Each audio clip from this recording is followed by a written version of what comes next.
Bonsoir à tous et bienvenue dans cette nouvelle vidéo dans laquelle je vais vous parler de MariaDB, de MySQL et plus précisément dans laquelle je vais vous montrer comment mettre en place une réplication MySQL ou MariaDB en une seule ligne de commande.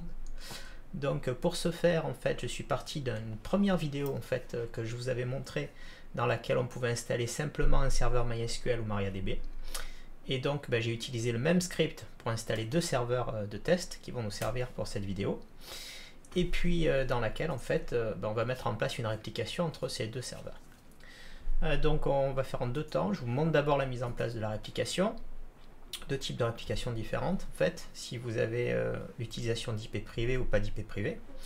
Et dans un deuxième temps en fait on regardera rapidement un peu comment est fait le script qui permet de faire ça. Donc vous pouvez voir à l'écran en fait les deux serveurs qui ont été installés ici. Donc je les ai installés en MariaDB 10.3, mais le script marche sur les versions 10.0 à 10.4 et pour MySQL de 5.7 à 5.7, elle marche peut-être sous MySQL 8, mais je ne l'ai pas encore testé. Donc en fait, ce sont des machines que j'installe avec deux interfaces réseau, une interface réseau publique ici et une interface réseau privée. Donc les machines peuvent communiquer ensemble sur ce réseau privé.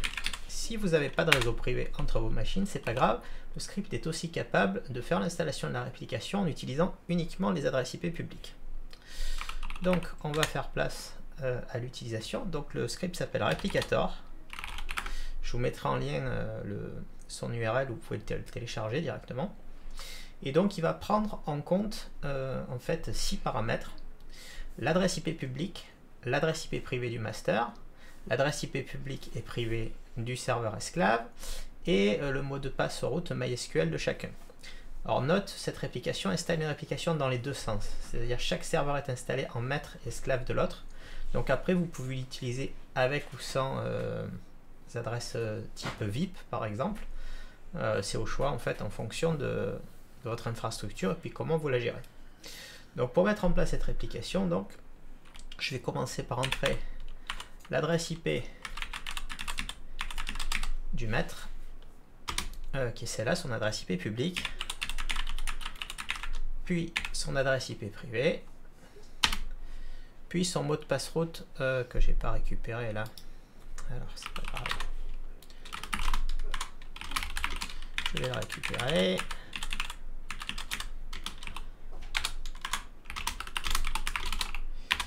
On va récupérer ici, voilà.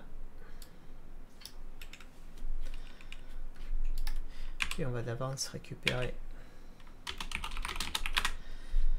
le mot de passe route MySQL pour l'autre aussi. Voilà. Alors 147, on a dit .135.224.250, 1648 et 102 et le mot de passe.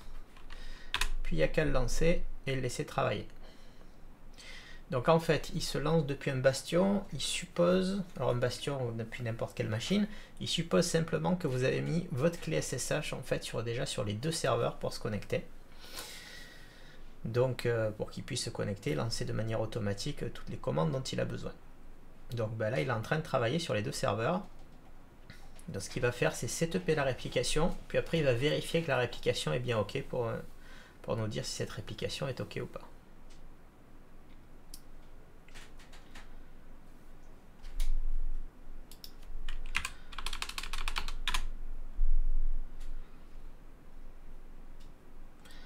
On laisse travailler tranquillement.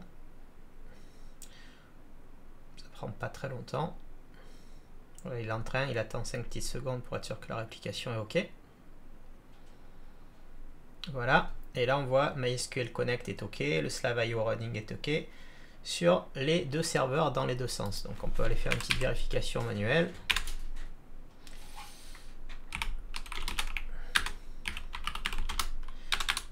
Oups, j'ai toujours pas pris l'habitude de switcher de l'AZERTY au QWERTY.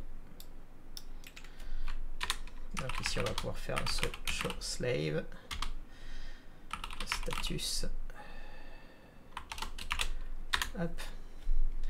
Donc on peut voir ici notre réplication, elle est OK. Et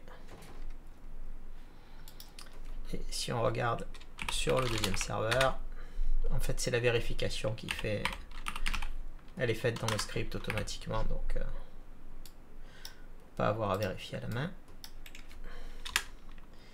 Show slave status. Et on est OK de ce côté-là aussi. Donc après, on peut vérifier si on fait show database. Show database. Donc on va faire un create database test sur un premier serveur. Regardez, sur le deuxième serveur, on voit qu'elle s'est bien créée ici. Donc notre réplication fonctionne. Et on peut faire un drop database sur le deuxième serveur, par exemple, de la même, pour vérifier que la réplication fonctionne bien dans les deux sens. Donc ça nous l'a supprimé sur l'autre. On peut la refaire de ce côté-là aussi. Create database Toto. Hop. Regardez ici, on a bien notre base Toto. Drop database Toto. On la supprime. Et donc elle est bien supprimée sur les deux serveurs. Voilà. Donc si des fois vous... Donc là on a une réplication fonctionnelle.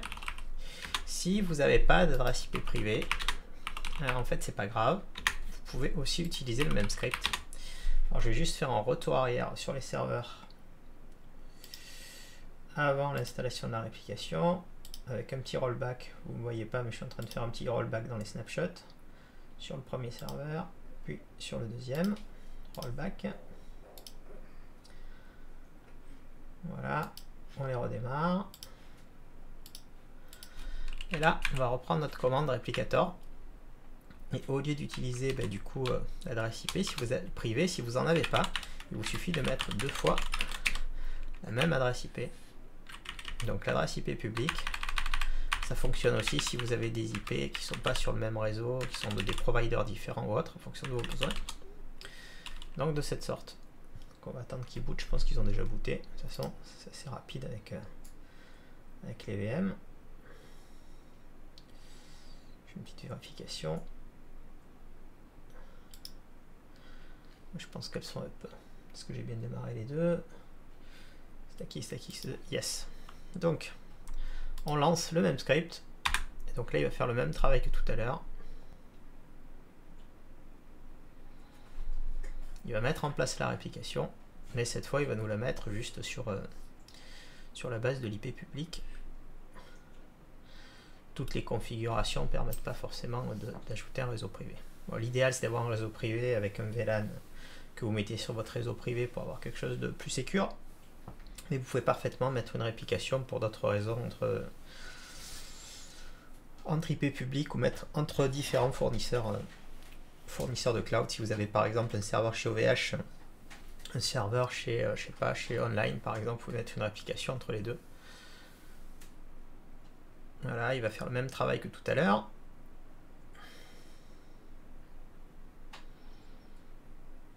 Mais sur la base des IP publics. Voilà, il attend 5 petites secondes avant de faire son test pour être sûr que la réplication est OK.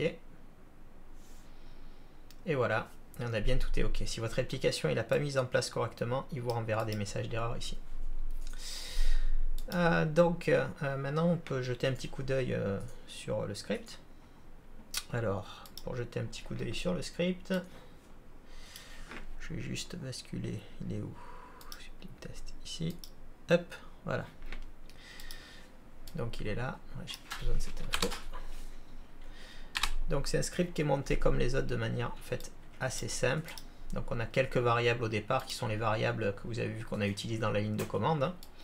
Donc de là, la première qui est l'adresse IP publique du serveur maître, son adresse IP privée, le mot de passe MySQL, route du serveur master, et même chose après pour l'esclave. Le port SSH, qu'on peut changer en fonction si vos machines écoutent sur un autre port. Moi, bon là c'était sur le port 22 dans l'exemple, mais c'est vrai que j'ai l'habitude de mettre mes ports SSH sur un autre port. Le répertoire où vous voulez travailler, c'est là où il va déposer les fichiers SQL en question, et le fichier de configuration MySQL dans lequel vous voulez faire vos modifications.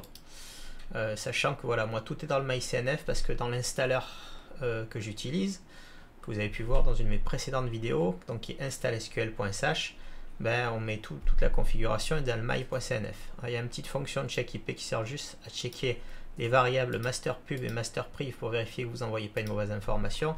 Donc typiquement, si on fait un réplicateur ici, mais qu'on donne quelque chose qui n'est pas une adresse IP ou qui est une adresse IP invalide, comme ça, il va vous mettre un message d'erreur et il lancera pas le script pour éviter que ça fasse n'importe quoi. Là, vous l'avez pas vu. Attendez, hop, je vous l'affiche derrière. Voilà ici. Vous voyez l'exemple. Ici, si je donne une valeur invalide. Donc on revient sur le script. Juste le temps que je le retrouve. Voilà. Donc après, j'utilise les fonctions habituelles que vous voyez aussi dans mes autres scripts. Donc une petite fonction qui sert à écrire des fichiers simplement. Une petite fonction qui génère un mot de passe. Donc ça c'est pour l'utilisateur pour la réplication. SCP copy, c'est juste une fonction qui permet d'utiliser la commande SCP en précisant un numéro de port particulier par exemple. Remote exec, ça permet juste d'exécuter à distance une commande à travers SSH. Remote replay, ça permet juste de faire un sed over SSH en fait. Simplement. Donc après on a un check IP des 4 variables qui correspondent aux adresses pour vérifier s'ils sont OK. La génération de notre mot de passe. Et après ce sont juste des requêtes SQL qui sont stockées dans des fichiers .SQL qui servent à créer l'utilisateur et à lui donner les droits correspondants, donc l'utilisateur dédié à la réplication. Alors là c'est reply par défaut. On pourrait très bien faire une variable que vous pouvez setuper au départ du script si vous voulez donner un autre nom par exemple, ou en ligne de commande en rajoutant un des paramètres. Ça nous sert à récupérer le show master status. Donc threadcron, le petit threadcon en fait, c'est parce que suite à une mise à jour qu'il y a eu de MariaDB, je crois que c'était l'été dernier, en fait si vous avez un InnoDB thread concurrency qui n'est pas sur la valeur 0, en fait la application est bloquée. Donc en fait au cas où en fait on repasse l'InnoDB thread concurrency à 0 s'il n'y est pas déjà. Voilà.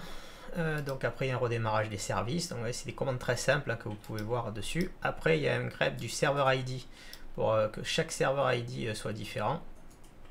Donc le master va être avec un serveur ID qui est à 10 et le slave avec un serveur ID qui est à 20. Voilà, un redémarrage des services SQL. Et puis après, en fait, il va écrire les fichiers de requête SQL pour créer SQL1 et SQL2 qu'on a vu un peu plus haut.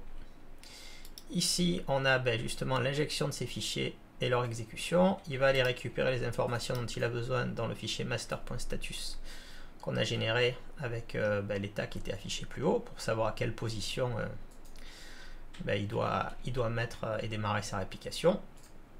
Et donc il va simplement exécuter tout ça à la chaîne au lieu d'avoir à l'exécuter à la main en fait en ligne de commande dans SQL.